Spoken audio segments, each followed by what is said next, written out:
Hey, welcome to Hooper's Radar. Today we are going to be grading every Eastern Conference NBA team's offseason.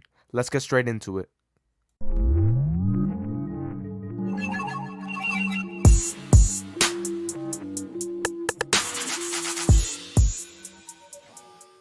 So we have all 15 Eastern Conference teams right in front of us, and starting off, we're going with the Atlanta Hawks. They didn't make much moves at all the offseason. Matter of fact, they really made no moves. All they did was draft Kobe Buffkin, and for that reason, because the Hawks came out such a mid-season and failed to even make the playoffs, I'm going to throw them in D. It's definitely between C and D, but the Hawks just didn't really do anything.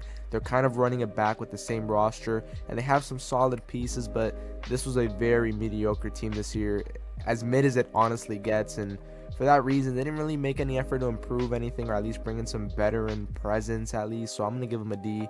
Next we got the Hornets, and I think the Hornets honestly had a W offseason. They had a pretty good draft, didn't really sign anybody big, bringing back about everybody. I don't think they brought back Kelly Oubre though. Kelly Oubre is a free agent right now, so because they had a pretty good draft, I'm gonna give them a B.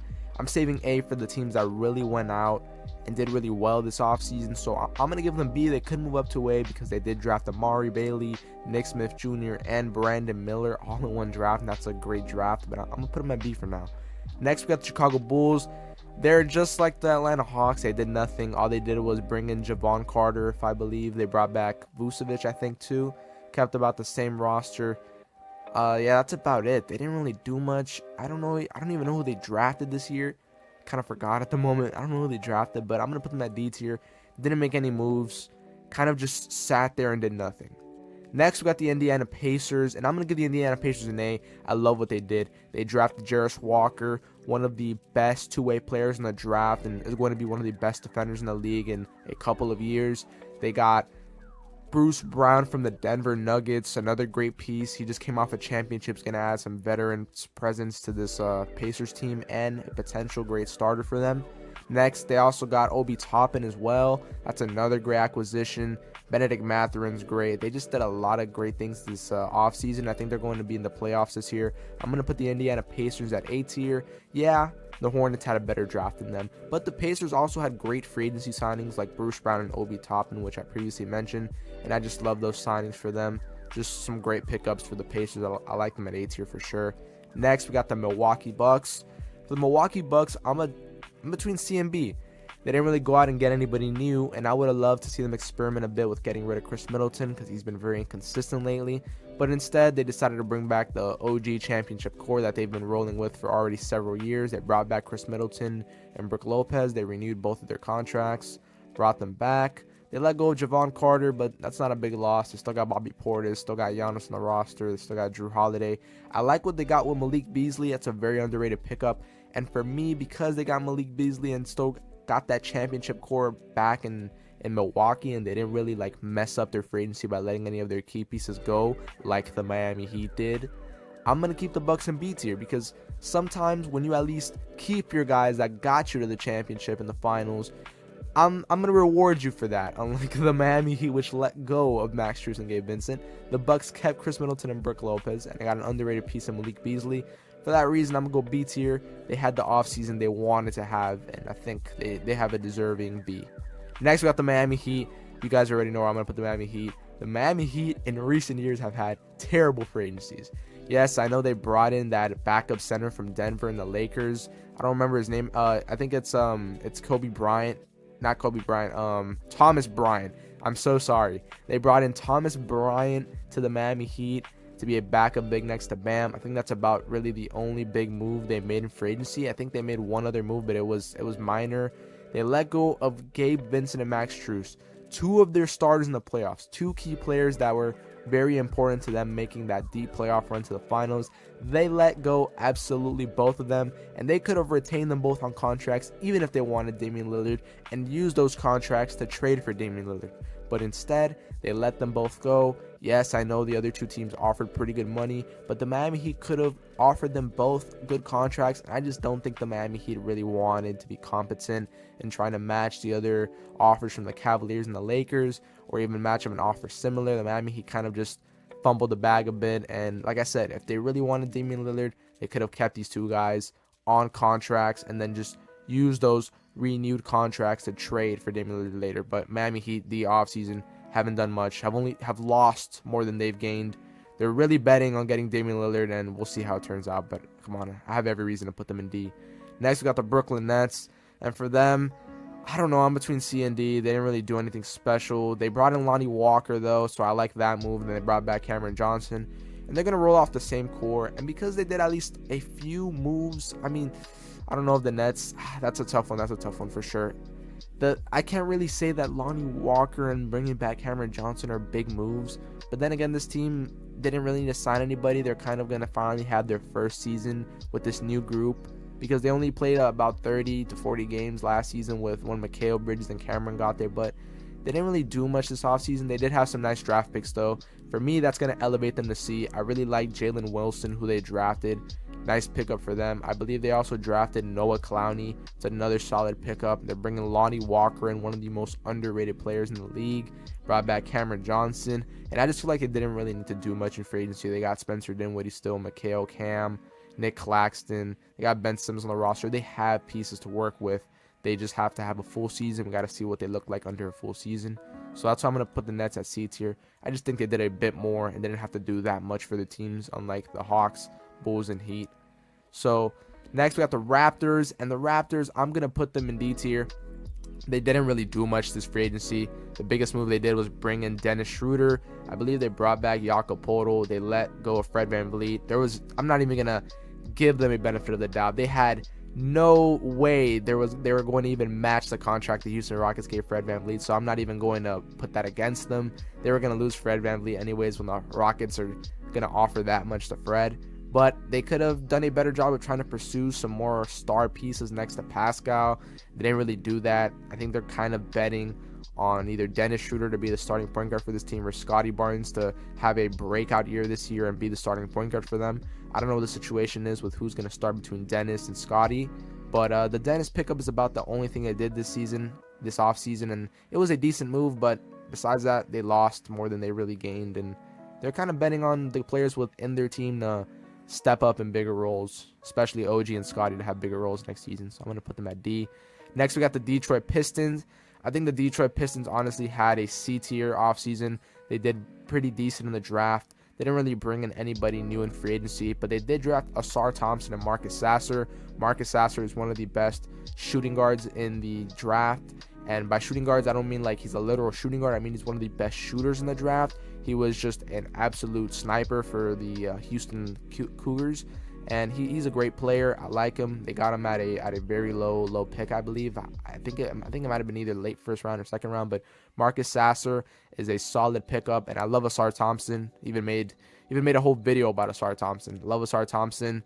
Great player, great pickup. Going to be a great piece to them, and most likely going to be a starter, hopefully from day one. So I like what the Pistons did, but they didn't do anything crazy. They just had a solid draft, so I'm going to put them at C tier. Next, we got the Washington Wizards. And for me, I'm between C and B.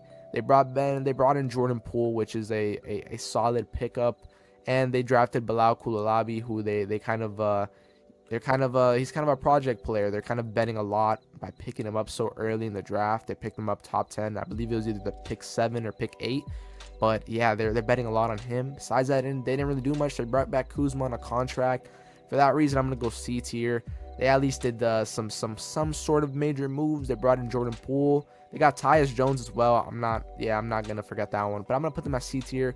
Nothing that I think will make them a playoff team, but it'll make them a sort of competitive team and will help them sell tickets when you have Jordan Poole and Kyle Kuzma. Tyus Jones, Bilal. I'm gonna put them at C tier. Next, we got the Boston Celtics. And for me, I think they had a either B to A tier offseason. Yeah, they lost Marcus Smart. They brought in Porzingis though, and that's a solid pickup.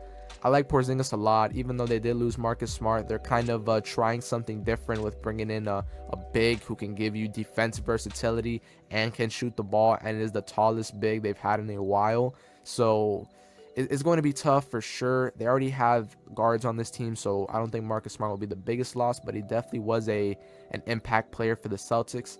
I'm going to put the Celtics in B tier. I think they had a very solid offseason. I like the Porzingis trade with what they did there. Besides that, they didn't really do anything else crazy, but they don't have to. They've been in the Eastern Conference multiple times these last couple years and in the NBA Finals, and they got what they need on this roster. They just made one major move this offseason, and it was a pretty good one, so I'll put them at B tier. Next, we got the 76ers.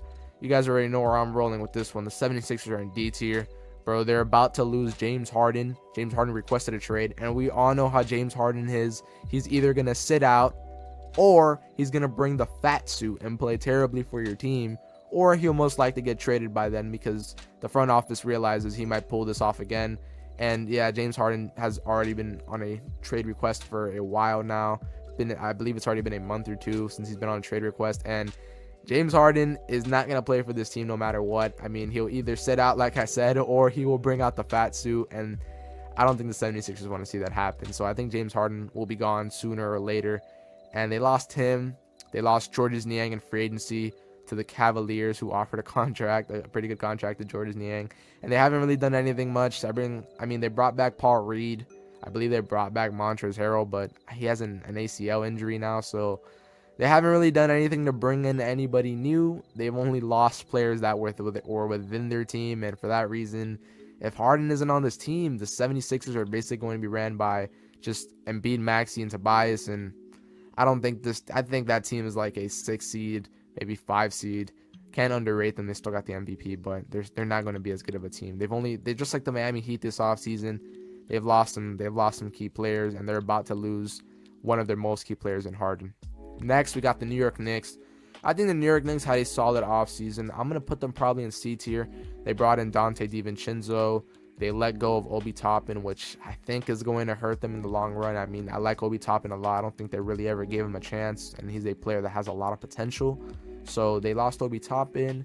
They bring in Dante DiVincenzo. That's a solid pickup. But that's about all the moves they made. They haven't made anything else huge in this offseason. I believe they re-signed Josh Hart very recently.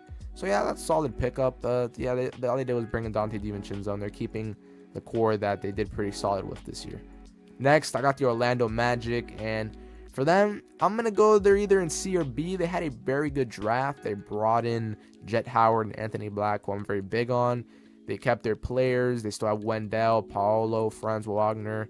I believe Joe Ingles is now in the Magic, so that's going to be an interesting one. I don't know how that will work, but for the Magic, I'm going to put them in B tier just because, actually, no, I don't know for sure. I like... Because the Pistons also drafted 2 good players, but you can make an argument that the Magic drafted 2 better players overall. But that's about all the Magic did. For me, the Magic, they don't really need to go out and get much free agency signings. They kind of just need to draft and develop their young talent, and they got Markelle coming back. Their guard situation's a little bit rough, but because I think they had a very good draft overall, and they got the pieces they need. Right now, I'm going to go B tier. I'm very big on Jet Howard and Anthony Black. I think they're going to be very good players if they get minutes for this team. And besides that, this team has what they need. They got the guard position completely filled out. Paolo and Franz are their 2 star forwards. Obviously, Wendell's good backup big. Yes, they lost Bobo, but that's about it. It's tough. It's tough for me to... I'm going to put them in C tier just for now. They had a pretty solid draft, but they didn't have any big free agency. Nothing that I think compares to how good the Hornets draft was, how Milwaukee kept their championship core, and how Boston made one more major move than all the moves that the Magic made. So I'm going to leave the Magic in C tier. Next, we got the Cavaliers. And for the Cavaliers, I'm between C and B. I think they had one of the more underrated off seasons. They kind of addressed their whole, we need more defensive wings that can shoot. Even though they have plenty of defense, it went out and got Max Strus and Georges Niang, who are both solid defenders and are forwards that can shoot the ball at a very good efficiency. And I like what they did. They didn't really do anything else big out of that. They drafted Imani Bates. I like that. That's a very good pickup. But because I think the Cavaliers had one of the more solid off seasons, I'm going to put them in B tier. I think they had a very good off season. Got 2 underrated players, Georges Niang, Max Strus. They already got Donovan Mitchell on this roster. Their front court is just defensive monsters, and Evan Mobley and Jared Allen. So the Cavaliers got what they need. They just went and addressed the small things that they needed in the playoffs and that they thought they needed. So I like what the Cavaliers did. I'm going to put them in B tier. And these are every NBA Eastern Conference team's off seasons graded. Let me know what you guys think in the comments, and let me know what changes you guys would make to my tier list and gradings of these East NBA teams. Stay tuned for the Western Conference teams. I'll be dropping that soon. So yeah, guys, I hope you all enjoyed. Thanks for watching. Please make sure to like and subscribe. Stay on the radar for all things basketball.